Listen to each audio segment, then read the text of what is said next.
Good morning and welcome to today's good news.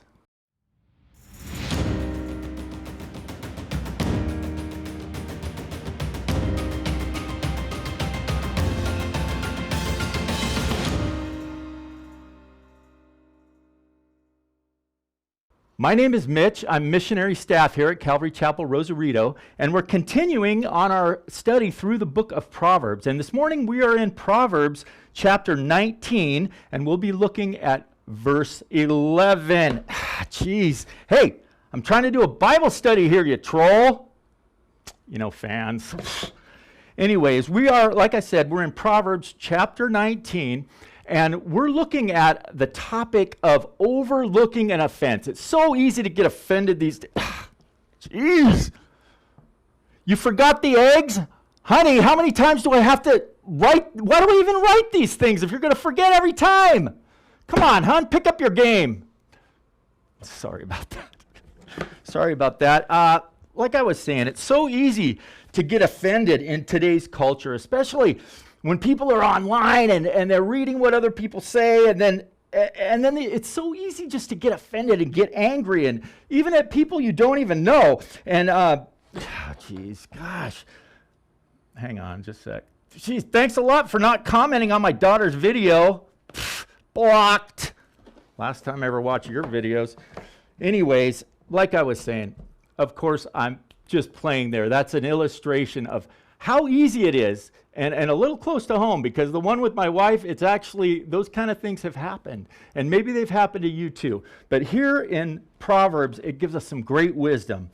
In verse 11, it says, "Good sense makes one slow to anger, and it is his glory to overlook an offense." Good sense. This could also, in other translations, it's said wisdom here. Wisdom makes one slow to anger. You know, when we are slow to anger, we are like God, because God is very slow to anger with us, you know, and we can use his wisdom. He gives his wisdom in situations where it's so easy for us to get angry. You know, we feel that welling up inside of us, and instead of taking our time and being slow to anger, we're quick to anger. We're quick with a word. You know, so often it's like that, especially with the ones we love, our family, you know, and it goes on to say, and it is one's glory to overlook an offense. You know, it's so easy to get offended. When we're reading something online that makes us mad, when we see somebody posts, even within the church, you know, so many times I've seen two church members going at it back and forth. Well, I don't let my kids do that, and blah, blah, blah, and your kids are, you know, and all this stuff that goes on even in the church. And saints, we have to guard ourselves, and we have to be careful, because what do you think of when you think of glory? It says, it is to one's glory when you overlook an offense. You know, when I think of the word glory, I think of God.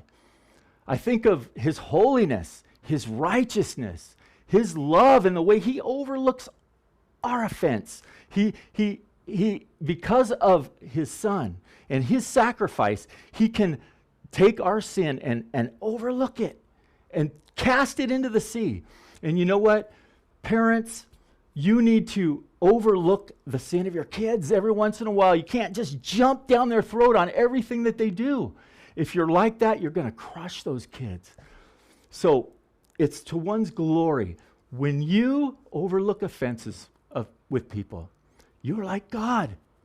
You bring some of his glory to earth. You bring heaven to earth when you're overlooking those offenses. So that is today's good news.